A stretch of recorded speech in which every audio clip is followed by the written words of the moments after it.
Hello বন্ধুরা, good morning.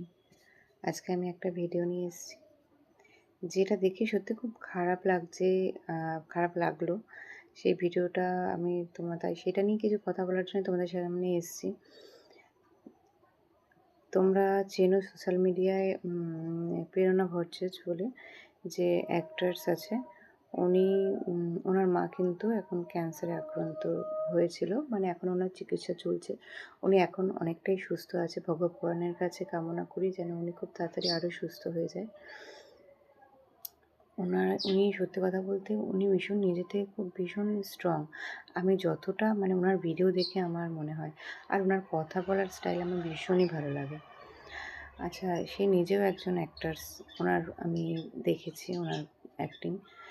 তো সেই কথার থেকে মানে মেন কথা যেটা, ইউটিউবে আমি দেখছি অনেকেই ভিউয়ার্স কামানোর জন্যে কিছু ভিডিও বানিয়েছে তার মৃত্যুর 2 মিনিট আগে, তার মৃত্যুর 10 মিনিট আগে। এগুলো কি? সেই মানুষটা এখনো বেঁচে আছে।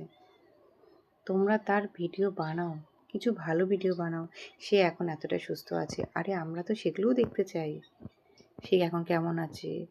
তার এখন কি অবস্থা চলছে? জানি তার মেয়ে সব প্রত্যেকটা আপডেট দেয়। প্রেরণা ভট্টাচার্যের যে অ্যাকাউন্ট আছে, ওই অ্যাকাউন্টে গেলে প্রত্যেকটা মানুষ তার আসল আপডেট পেয়ে যাবে। তোদের দরকার নেই কোনো আপডেট দেওয়ার। তোরা যখন ঠিক আপডেট দিতে পারিস না। গোটা ভিউয়ার্স কামানোর জন্যে মানুষ এত ছোট কী করে হতে পারে আমি জানি না। একটা মানুষ, একটা মা, সেই সন্তানটার মধ্যে দিয়ে কী যাচ্ছে?